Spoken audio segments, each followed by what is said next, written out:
Fala, meu querido amigo Jovem Serva, minha querida Jovem Serva, tudo beleza com vocês? Meu nome é Wesley, tenho 20 anos, sou católico apostólico romano e apresentador aqui do canal do Jovem Serva. Bem, hoje eu vou falar um pouquinho sobre o novo quadro da gente, da nossa série, que significa que tem o nome Respondendo Certo. E nesse quadro eu vou falar um pouquinho sobre algumas questões pertinentes à nossa Igreja Católica, onde muitas pessoas, algumas têm dúvidas, algumas questionam. Então eu vou tentar aqui te ajudar de alguma forma a responder essas perguntas, tá bom? Então, sem mais delongas, roda a vinheta.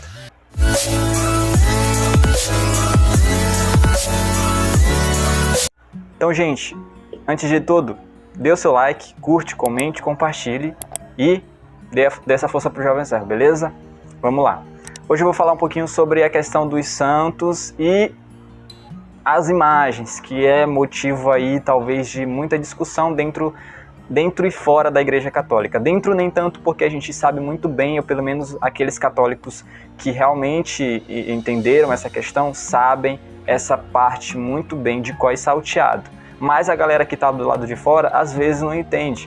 E a gente tem que entender o seguinte, não podemos também culpar essas pessoas, porque muitas vezes elas acabam sendo entendendo de uma forma errada, ou então muitas vezes sendo incentivadas a não gostar da Igreja Católica por esses e outros motivos. Então eu vou tentar explicar aqui, tirar a dúvida e esclarecer um pouco mais dessa questão das imagens dentro da Igreja Católica, tá ok? Então vamos lá.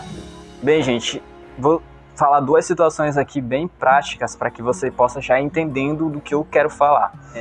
Existe uma pessoa que a gente sabe que muitas pessoas vão daqui do Nordeste para o Sul em busca de trabalho e de uma vida melhor. Então, vejamos o seguinte, se uma pessoa vai daqui para lá e ela, porventura, vai ficar sozinha lá, deixa a família, deixa tudo, ela com certeza vai levar alguma foto de seu ente querido, de seu pai, de sua mãe ou de alguém para ficar lembrando, porque, obviamente, ela vai passar muito tempo lá e não sabe quando voltará. Então, a saudade vai acabar chegando no coração dessa pessoa. E a única forma dela lembrar e conseguir ter esse apreço pela sua família é vendo uma foto ou escutando o áudio dessa pessoa ligando, enfim, outros meios de comunicação. Então, temos esse primeiro exemplo. Então, gente, essa pessoa não ia gostar que eu chegasse lá na casa dela e, de repente, por qualquer motivo, rasgasse a foto de uma pessoa que ela tanto ama. Beleza? Então, fica esse primeiro exemplo aí. O segundo exemplo é o seguinte. Tem uma senhora que, porventura, ela perdeu o seu marido e ficou viúva. E a única lembrança que ela tem dela é as lembranças, obviamente, da sua mente e também várias fotos que ela tirou durante a sua vida, o seu matrimônio com o seu marido. Então, a gente percebe nesse caso que ela tem um apreço muito grande por essas fotos, porque lembram daquela pessoa que ela tanto amou e ainda ama, mas de uma forma agora diferente, porque como ele não está presente, ela tem as fotos, tem os momentos e as lembranças que fazem um bem danado para ela. Temos aí as lembranças e temos aí tudo aquilo que remete à convivência de ambos. Bem, gente, nesses dois exemplos vocês perceberam que eu falei de fotografias, falei de ligações, falei de coisas factíveis para retomar ou relembrar algo que essa pessoa tenha com a outra pessoa que não está ali perto com ela.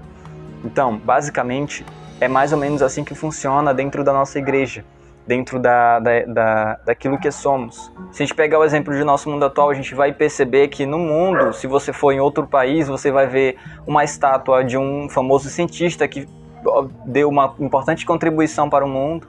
Você vai ver uma estátua de uma pessoa que foi importante para um determinado país, sei lá, libertou aquele país da escravidão ou libertou aquele país de algo que o povo sofria.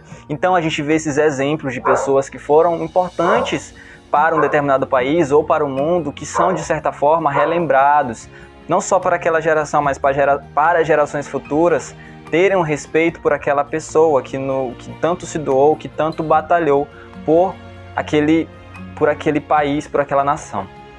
A gente vai entender também o seguinte, tem esse questionamento, mas Deus não proibiu de fazermos estátuas? Sim, Ele proibiu. Só que no caso dos santos, esses santos, eles são amigos de Deus, amigos em virtudes, amigos em caráter, amigos daquilo que eles foram, humildade. Então Deus se alegra em ver esses seus amigos sendo honrados, sendo lembrados por tudo aquilo que eles foram, sem desmerecer a magnitude de Deus. Deus, ele é maior do que tudo, maior do que todos. E isso demonstra muito bem a humildade que nós temos ao celebrarmos a vida de um importante santo e também de, sobre tudo isso, dedicarmos a devida glória ao nosso Senhor Deus, ok? Então, a gente vai entender que essa relação, ela se baseia muito mais na amizade em que Deus tem com seus filhos, em virtudes aqui na terra, que foram os santos, que serviram Ele da melhor forma possível, do que qualquer outra coisa, ok? Então a gente tem essa primeira questão bem aí. Então, gente, para fechar essa primeira parte, eu queria só deixar claro o seguinte: essas estátuas, elas não valem pela matéria de que são feitas. Pode ser de ouro, de prata, sei lá, do metal mais admirável possível da terra. Não é isso.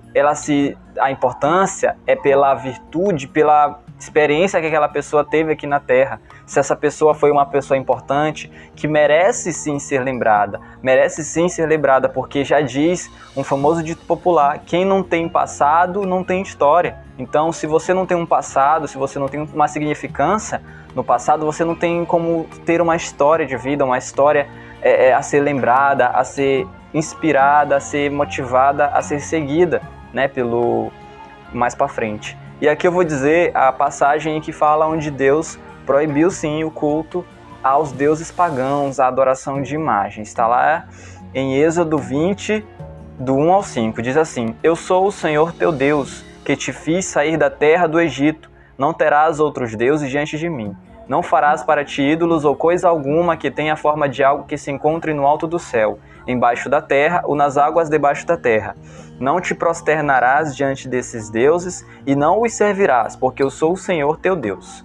Então aqui a gente percebe que ele realmente está proibindo, mas ele está falando da questão dos deuses e do culto desenfreado de pessoas que são pagãs e que porventura não tem nenhuma ou qualquer significância para uma população ou para um povo, entendeu? Nesse momento em que Deus falou isso, o povo ele tinha acabado de viver anos de escravidão e de cultos aos deuses pagãos, que tinham as suas mais variadas formas. Eram cachorros, eram águias, eram coisas totalmente difíceis de serem representadas e de serem, sei lá, até explicadas. Então o Senhor, imagina você cultuando uma águia, uma estátua de uma águia que não tem qualquer tipo de representação assim, que você vai se inspirar na vida daquela águia. Não tem como, né? Então Deus baixou esse decreto mesmo para coibir futuros cultos ou futuras ações parecidas com o que os hebreus estavam tendo naquele momento, no caso os egípcios também, né? Bem, gente, continuando essa nossa viagem pelo passado, a gente tem a seguinte questão: Deus também mandou que fizesse estátuas que não fossem de deuses pagãos. E ele diz no mesmo livro de Êxodo, em que ele faz a proibição do culto aos deuses pagãos e de estátuas à idolatria, ele fala a questão de serem construídas essas estátuas que não de deuses pagãos. Está lá no mesmo livro de Êxodo, como eu falei, que diz o seguinte: farás 2 querubins de ouro. Os querubins estenderão suas asas para cima, para com elas protegerem o propiciatório. Eles estarão face a face. Querubins, para quem não sabe, é um tipo de anjo. Então, eu não vou te explicar mais ou menos aqui o que é o querubim, mas é um anjo, beleza? E o propiciatório é a tampa que cobria a Arca da Aliança, né? A Arca da Aliança que era móvel, ela ficava andando de um lado para o outro. Então, Deus mandou que fizessem esses querubins para que, como se eles protegessem a Arca da Aliança naquele mesmo momento. Bem, gente, outra história bastante interessante aqui no primeiro livro de Reis, entre os capítulos 6 e 7 ali, o Senhor manda enfeitar o templo de Jerusalém com querubins e com algumas estátuas, como de leões, para enfeitar ali o templo, né? Só que aqui há um detalhe bastante importante: ele não mandou cultuar essas estátuas, ele mandou que fizessem ou seja, ele pediu que fossem feitas essas estátuas para enfeitar. Então você tem essa questão, essa ideia, né, de que se ele pediu para enfeitar, para que fizessem aquilo, então o Senhor não era contra, ele somente não aceitava, e não aceita até hoje, obviamente, nunca aceitará o culto a coisas que não significam nada, ou seja, que não trazem nenhum valor simbólico, não trazem nenhuma experiência de vida, não trazem nenhum tipo de ensinamento. Bastante importante frisar isso, ensinamento. Um leão não vai te trazer nenhum tipo de ensinamento para a tua vida, uma vida como humano, uma vida de amar o próximo. Um leão, ele não tem essa questão racional junto com ele, o ser humano tem. Então, pensa bem nessa questão aí. Então, gente, chegamos aqui a uma parte bastante importante, que é a seguinte: quando nós católicos colocamos dentro da igreja estátuas de Santo Antônio, estátuas de Nossa Senhora do Carmo, estátuas de São Francisco de Assis, nós não vamos adorar aquela estátua, não vamos fazer daquela estátua o nosso Deus, não, pelo contrário. Nós vamos admirar, agir com respeito, nós vamos pegar aquela imagem como um símbolo, como uma inspiração para a nossa vida, porque esses santos viveram nessa terra como a gente, sofreram como a gente, tiveram vários tipos de dificuldades como a gente. Então essas pessoas souberam vencer todas essas dificuldades. Então mostra pra gente que nós também podemos vencer. Eu sei que você que está me vendo pode entender que parece impossível a gente vencer muitas coisas dentro dessa vida, mas se você olhar um pouquinho com mais amor para a vida dos santos e, em vez de acusar, em vez de xingá-los, trazer eles para a vida de vocês como inspiração, como exemplo de vida, com respeito e com carinho, você vai perceber que é possível sim vencermos muitas dificuldades na nossa vida diária. Então, gente, para finalizar esse vídeo, a gente tem a seguinte questão. Os primeiros cristãos que habitaram nessa terra, né, os primeiros cristãos ali que realmente vivenciaram um momento de muita dificuldade, eles se recusavam a adorar os imperadores, aqueles deuses gregos, enfim, se recusavam, morriam por causa dessa recusa. Mas não se recusavam a venerar Nossa Senhora que é mãe de todos nós, o exemplo de vida que foi a de nossa querida mãe. Também, logo que morriam nas suas catacumbas, pintavam com frases, com imagens de Maria, e nesse momento nunca deixaram de exaltar o seu culto a Deus. Então a gente percebe aqui que os cristãos daquela época sabiam diferenciar a adoração a Deus, que é o que todos nós temos que fazer, e a veneração aos santos, aquelas pessoas que, inspiradas por Jesus Cristo, nosso Senhor, inspiradas por Deus, souberam vivenciar uma vida de santidade. E através dessas pessoas, destes santos, nós também podemos ser santos. Seja ela na modernidade, seja ela no futuro, podemos sim ser santos. Basta seguirmos essa vivência fraterna com Deus e assim estarmos juntos com Ele. Tá ok? Então, gente, esse foi o nosso vídeo de hoje.